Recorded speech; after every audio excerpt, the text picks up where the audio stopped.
Hello and welcome to Virtual Concert Hall's live music channel. My name is Chris Au and I will be your host for today's show. Today's program is going to be very exciting. I have with me the queen of klezmer, Adrianne Greenbaum, and I can't wait to hear her perform, but also talk to her about the Klezmer Flute as well as advice we have and she has for competitors, performers, and people of this upcoming season. We'll discuss with you all of these amazing things in order to serve you, musicians and young performers out there, by giving you valuable insights into music, hearing amazing music performed live from our studio, and also insights into the music world today. And this is because it is our passion to be connecting musicians and audiences in real-time live music performances in programs around the globe.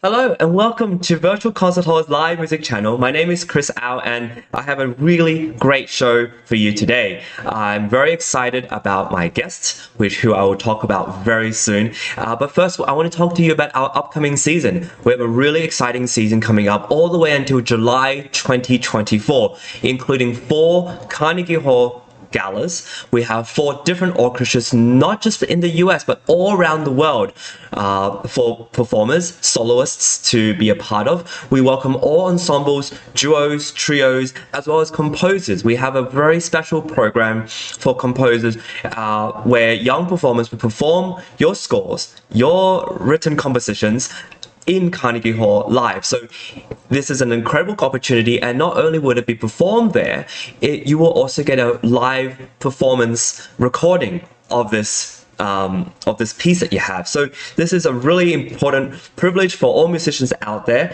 and we want to show you this. And I have a great privilege of introducing a great guest who's a previous judge of our Sound Espressivo competition, as well as an incredible artist. So I'm very excited about that. But first, let's have a quick look at what we have in store for this season.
So as you can see, we have a really exciting season up ahead, and I want to tell you briefly about how it all works.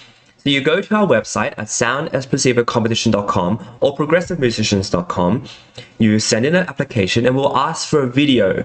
And once you're selected, we will have live auditions coming up at the end of October, so very soon. And those live auditions will come in the form of a live show, which you'll see how that all works very soon when I have my guest on performing live. So it will be very much like that. And then the finalists and prize winners will have an opportunity to perform in Carnegie Hall. So we're having this hybrid of live auditions online, where you can be at the comfort of your own home, or in a space that's very acoustically good for your instrument, and then we give you a live in-person venue as a reward, as a prize. And I think that's just an incredible way for young musicians to get out there.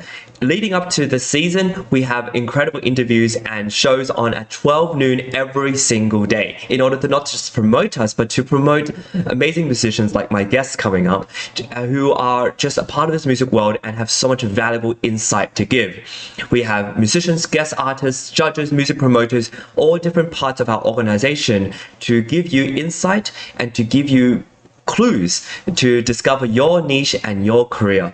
So today I'd love to introduce to the virtual stage the amazing Queen of Klezmer Flute, Adrianne Greenbaum. Welcome to the show, Adrianne. It's such a pleasure to Yes, and so without further ado, I would love to introduce you very quickly, and then you're going to perform live for us. So a very brief bio. We're going to have much more information about her later on in the tickers, but Adrianne Greenbaum is a nationally acclaimed flutist and clinician performing on historical instruments of the 18th and 19th centuries and the modern Boehm system. She's a pioneer of the Klezmer flute tradition, and recognized as the Queen of Klezmer Flute. She's professor of flute at the Mount Holyoke College. Excuse my pronunciation, and is the foremost purveyor of the Klezmer Flute tradition. Without further ado, please, the stage is yours. Get the right track, it jumped. Okay.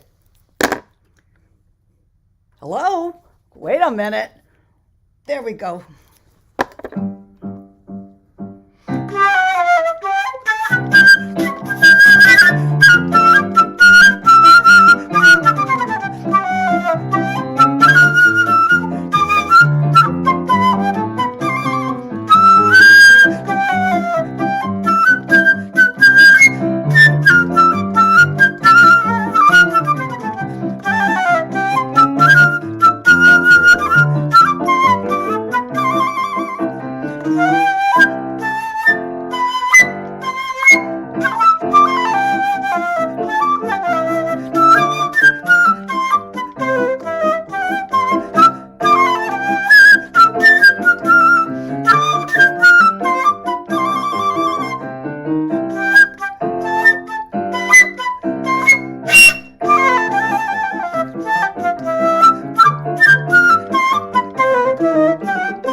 And let me turn this off before it jumps. Okay, it's not going to Bravo!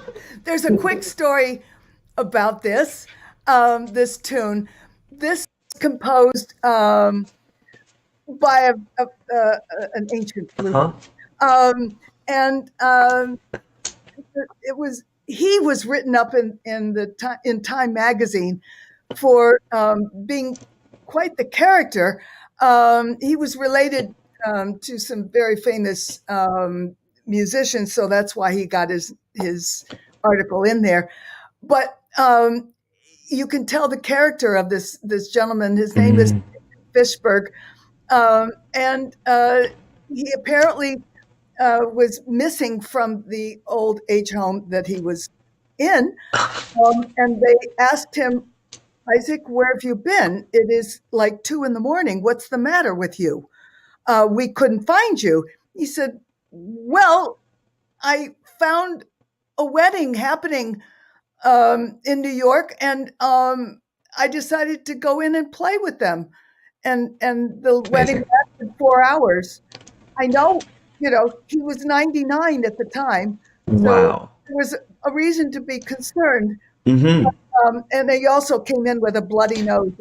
You don't get a bloody nose from playing the flute, but in any case, That's it's a a great story. yeah, That's yeah, amazing. So this is his composition and yes, all yes. okay.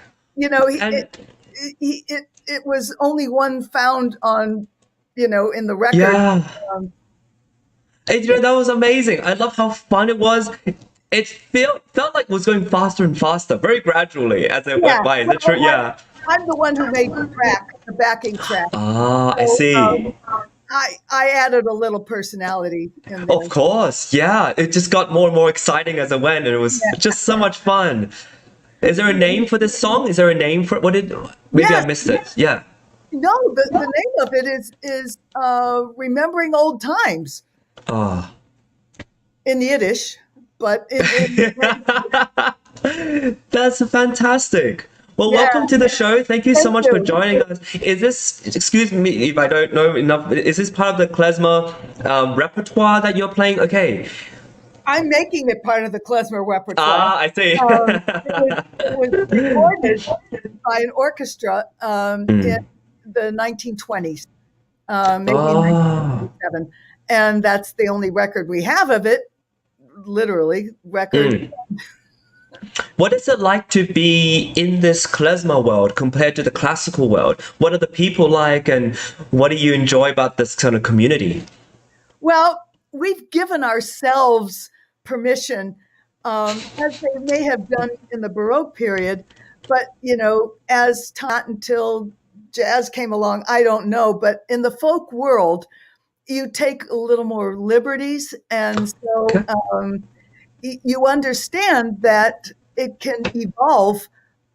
It's written down. We have lots of manuscripts, but what I have come to know through my 25 years of being in this world, and I used to follow the manuscript or the recording note by note. Wow. I remember saying to my colleague when we were doing a recording, "Oh no, they didn't put a note there. They didn't put the ornament there." But you learned that was a one-time thing, and so Mm-hmm. it offers freedom within the genre. Mm-hmm.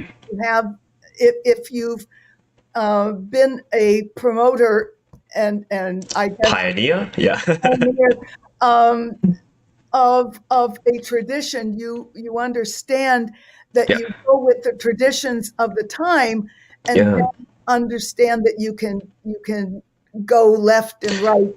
Absolutely. Or, Yeah. I know in part of your attraction and to this kind of music was you mentioned how soulful it was, how it drew you.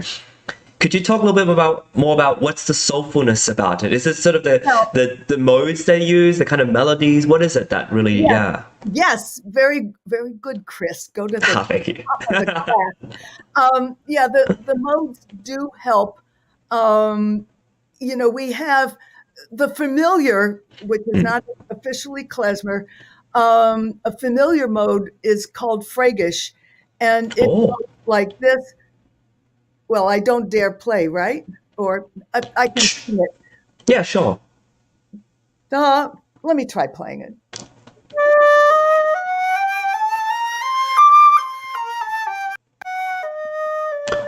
Nice. You can tell, even though Hava Nagila is also in that mode, and it's not officially klezmer, because klezmer, by definition, is music of Eastern European Jews. So that does not include Israeli Jews. And Okay. there's lots of crossover. Uh-huh. One of our dances we call a Bulgar really is the Israeli hora is based on the steps of the Bulgar. So it being a newer country, Mhm. we have that crossover and the newness and the oldness about klezmer. We've got lots of modes. This one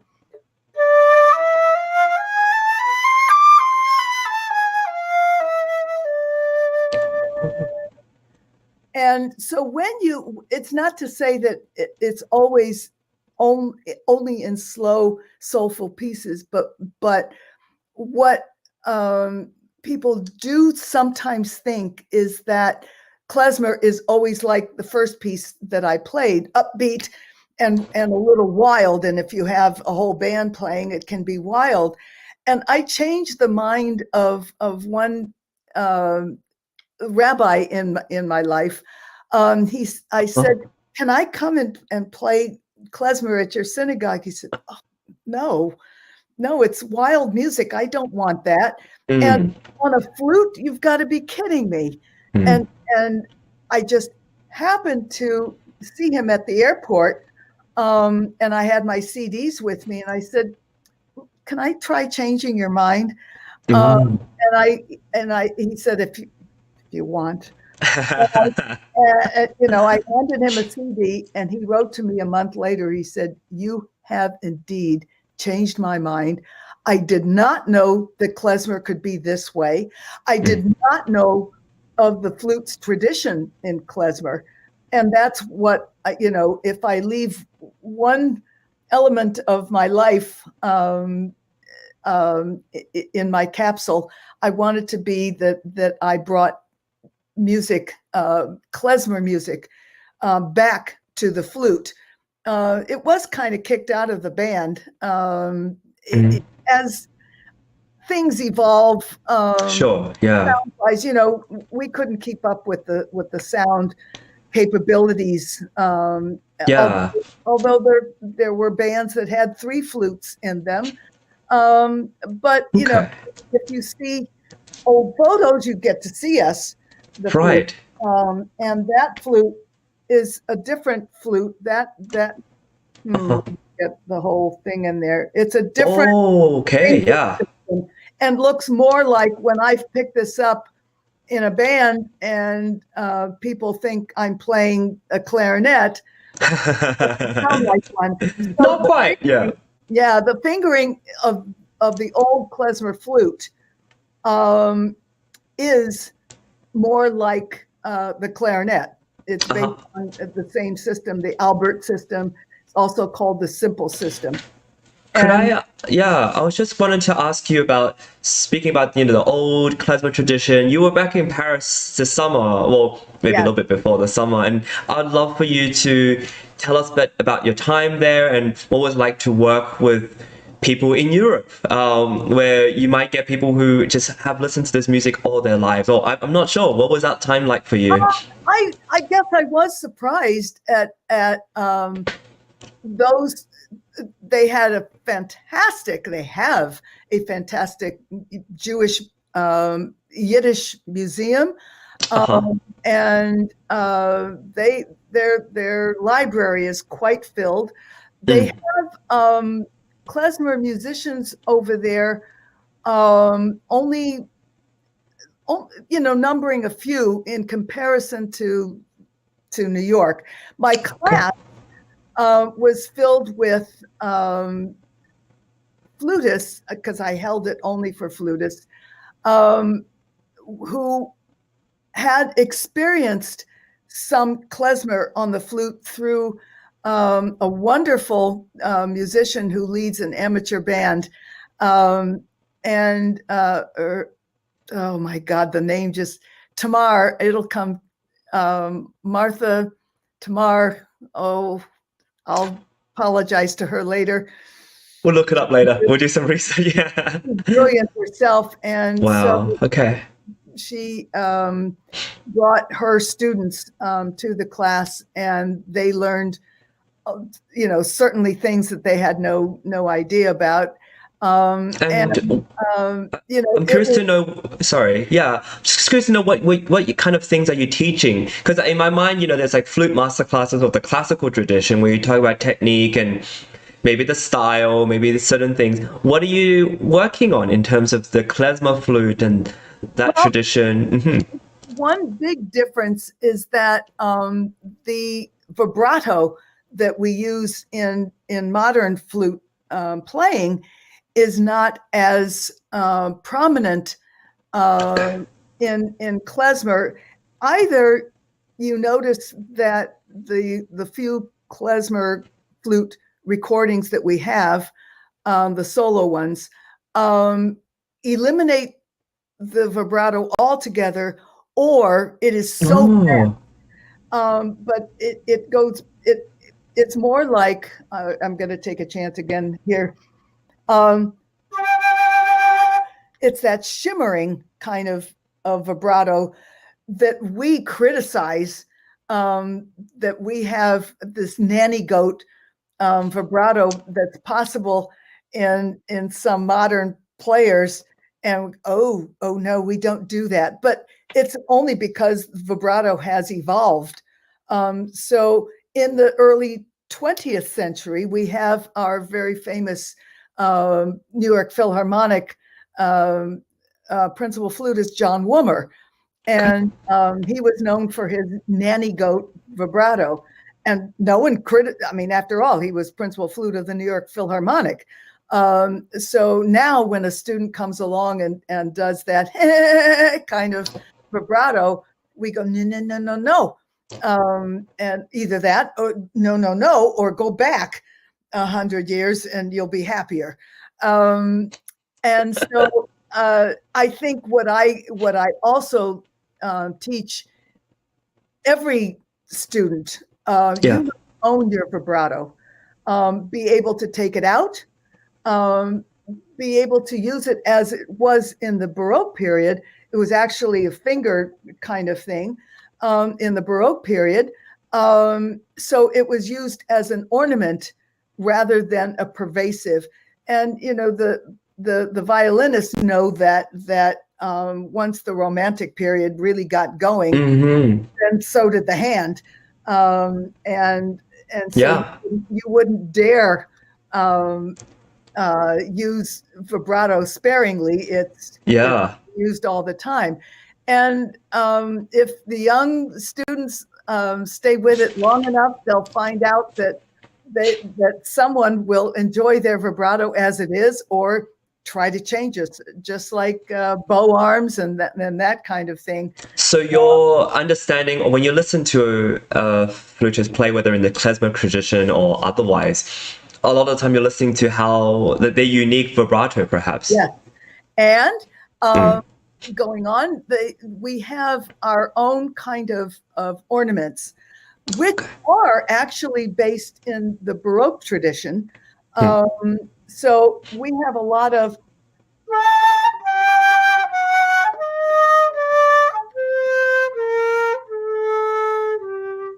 they are imitating the voice when it cracks. My mother was a good singer. So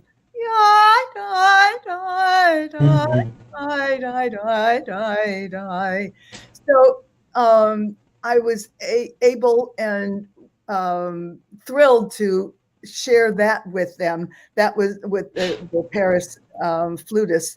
They had not ever done that before. And actually, you don't hear it on the Klezmer Flute players. And it wasn't until I started doing more what the violinists did in the hail,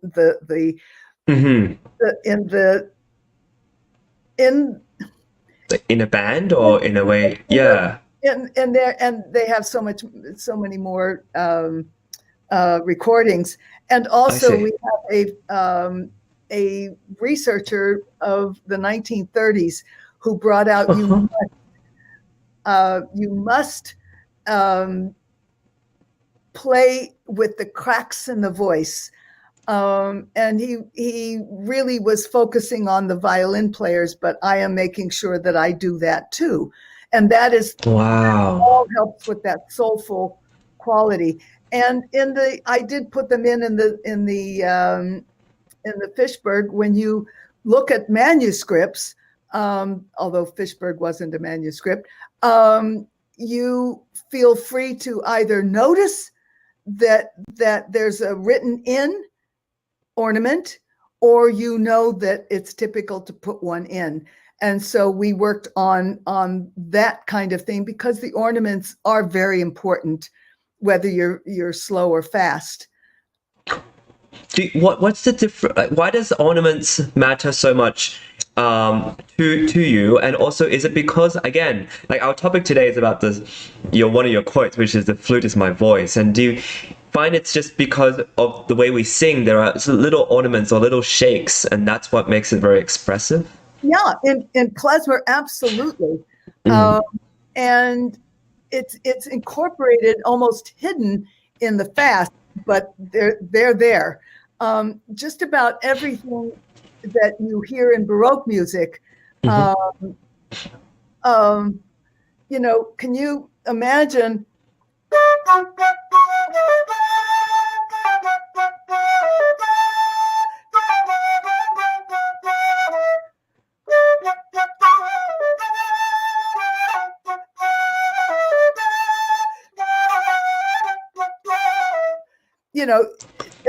A Baroque piece sounds kind of strange without any ornamentation. That's true. And Handel, famous for writing goose eggs. Here's one of ours, a recorder piece.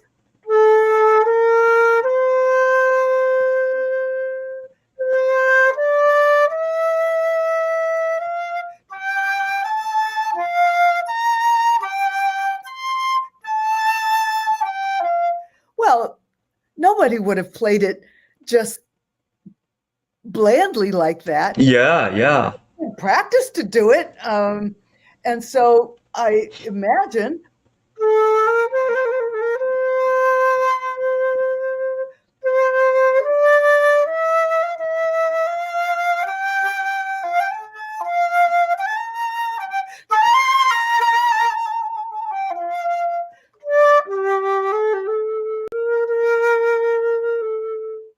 you add your appoggiatures, you do. It's beautiful.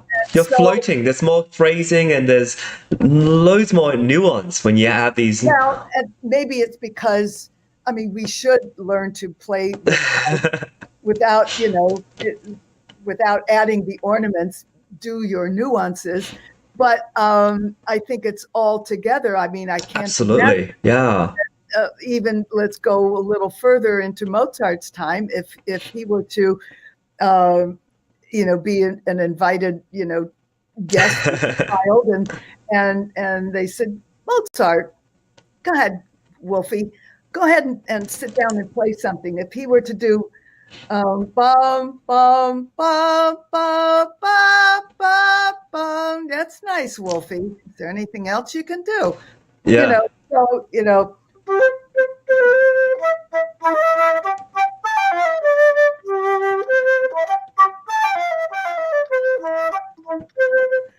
Figurations were expected, and but they didn't have another 300 years to get confused about.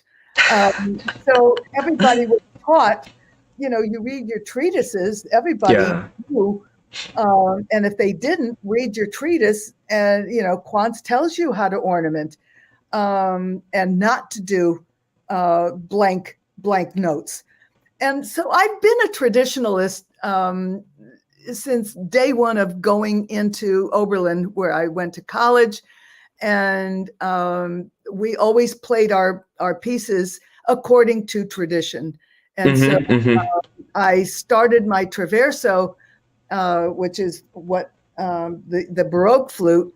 I didn't start that actually until Yale, but I was being groomed for it because I was a harpsichord minor at Oberlin, and I just kept it up. My piano teacher wasn't very good. She got nervous and drunk. Okay. So I decided, well, we have fabulous harpsichordists here. I think I'll switch to harpsichord, and I love Baroque music, so it worked naturally. Yeah. And I, wonderful. I was able to keep up my piano playing that way too, and that's why I enjoy playing my own tracks for myself. It allows you so much more flexibility. You're playing for yourself. Yes, and I even make you heard me doing this Telemann solo fantasy. Yeah. I like doing accompaniments, and it also helps. It helps the ornamentation come alive. Um,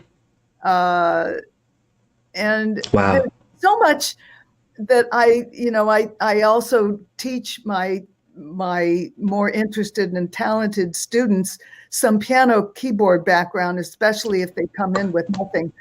I think it's important, and I assign keyboard work. Good Piano for work. you. You're such a consummate musician. I really love that about Thank you.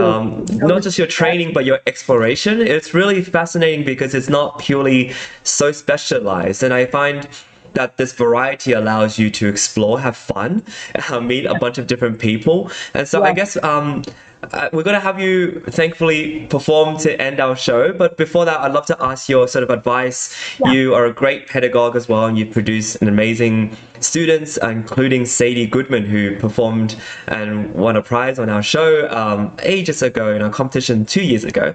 Not Well, ages. she's in conservatory now. Good for her. Wonderful. As a student of Paula Robeson at New England Conservatory. So Fantastic. her career is being Yeah. nurtured. Amazing. So what I would love to ask, what advice do you have for perhaps your students or musicians out there on how to prepare for competition or prepare for concerts? Like something that's like the way in which we should prepare musically as well as perhaps mentally for something that's perhaps important to us. No matter, frankly, what level the student is at, when they reach that point that they are comfortable, that's when you can encourage them to communicate as they're playing. And I think it's very important to groom that. We have little, if a young student were to be finished. I love when the 7 or 8 year old will say, "Oh, I'm finished with that piece. Move on," and that's how we progress. But I would like them to get to the point of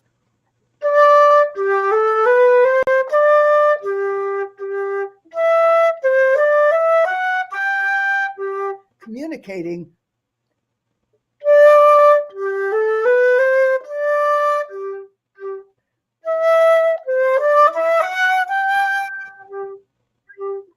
And so with your eyes, with your body movements, that we have a school of flute playing in various institutions, that there are some that say, "Oh, don't move at all."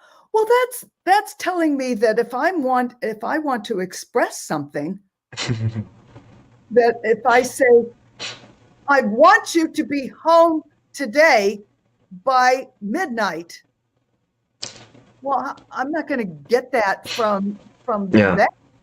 And we do express, "I want you to be home by midnight." Oh yeah. Use your hands. Who doesn't use their body to communicate? So music is communication, and I always impart that in lessons, that I'm not getting the point from you. It's sort of like a conductor. Years ago, there was a conductor in my life that you go, what am I getting from that? Look up. Why should I look up? Communicate to me what you want. And if you have to say, "Well, I wanted you to get louder," well, the music says it, but if you're just going to stay there, then you're not communicating anything to me. And if I'm in the audience, I want you to be speaking to me. Otherwise, why go to a live performance? And my own teacher in grad school he ran up to me after my recital and he said, "Oh my God, where was that in your lessons?" Well, they were lessons.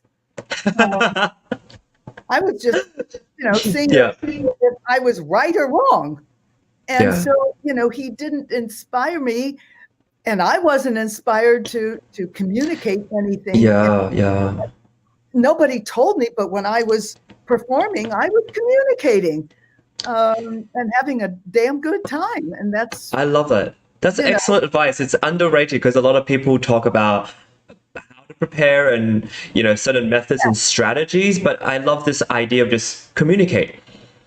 Speak, yeah, sing, yes, show me the music. Yeah, that's right. showcase what you Show want to me the say. music and speak the music. And right now I'm on a kick of figuring out how to also, it's really hard in these video auditions, but be ready to begin your communication when you're on camera, when you're on stage. And I find that I don't know if this used to be done. I would have to read more, but I don't appreciate the tuning process. Mm. I'm on stage. Uh, uh, Back in the Baroque period, especially in France, they had preludes, and I have an idea that I would like to prelude anything that I'm playing and count that as my tuning. So join me in the piano if and warming up.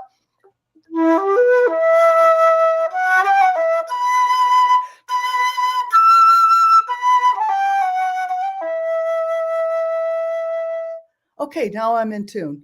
That's better than.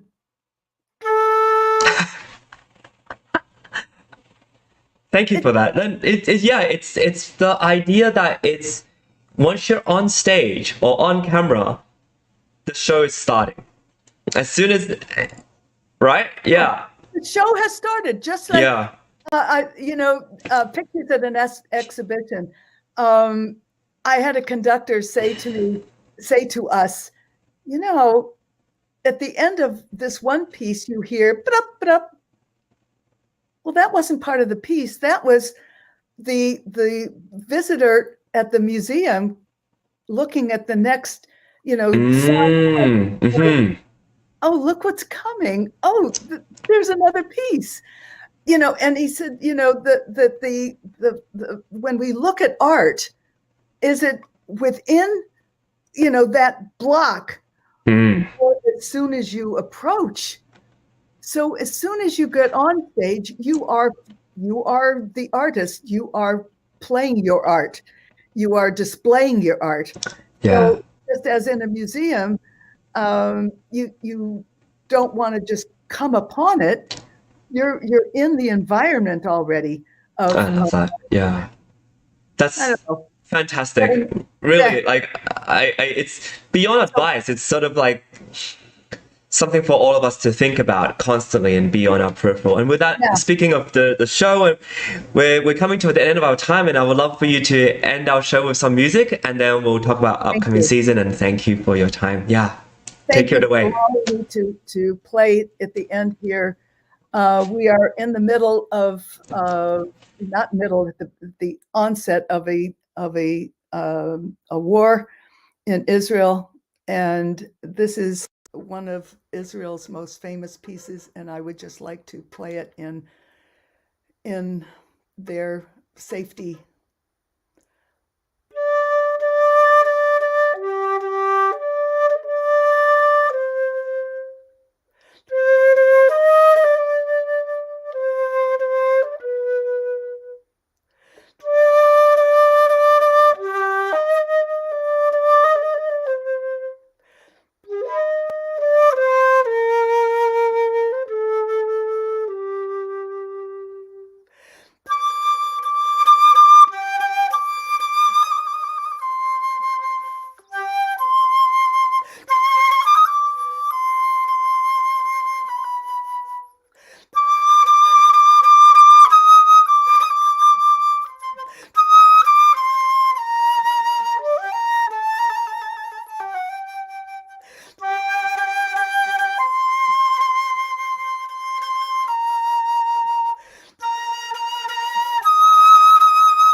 Stay safe, everyone.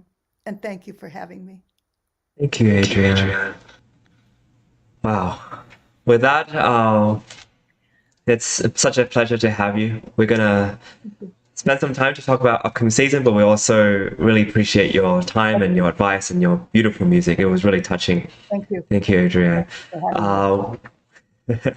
We have a really beautiful season coming up. I'd love to tell you about. And it's not just an opportunity to be a competitor, but also to share your music, just like Adrianne did. We had something really fun and rambunctious to start and something very soulful to end. And I think that's art in general. So we have a wonderful season up ahead to showcase that. We have 4 different gala events in Carnegie Hall. We have 4 different orchestras for you to perform with, and the repertoire is open. So if you're inspired by today's show, feel free to perform klezmer or anything of the Baroque tradition or anything that inspires you. We welcome everybody of different ages and different backgrounds, as well as musical genres. So we would love for you to be a part of the season. We have a deadline of October 15th. That's our first deadline of many, but one which is quite important for the upcoming season and performance in Carnegie Hall at the end of November. So that's really coming up soon. We also have many different other opportunities for composers, vocalists, singers, ensembles, duos, trios to showcase their music. Last year we had a castanet player and she was one of our prize winners and she got to perform in Carnegie Hall. We've had clarinet duos. We've had incredible musicians from all different parts of the world come and be a part of our show because, well, what other better hall is there than in New York than Carnegie Hall, and to be able to showcase your music there is an immense privilege. I'm going to show you this clip of our reel to just promote it one more time and to show you what we have coming up.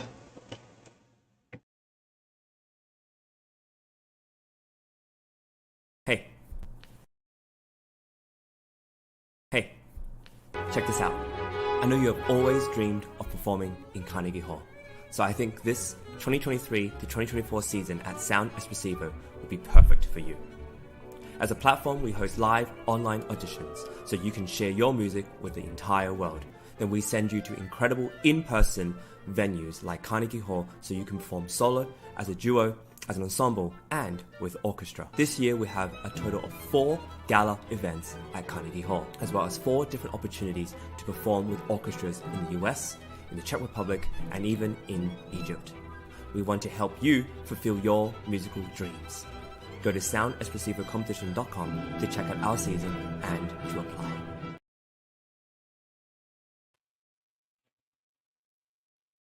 Well, with that, we want to thank also our sponsors and our collaborators, as well as our team. These collaborators and sponsors have been integral in making all of our season up here. You see Boulder Symphony with Piano Studios, New York Chamber Players Orchestra. We have Classical Academy and History of Music, Colburn School, all places and people who support us, but not just financially, but also by giving opportunities for you, young performers and musicians out there, to perform on stage, on the big stage, on one of the biggest stages in the world. So we really encourage you to apply.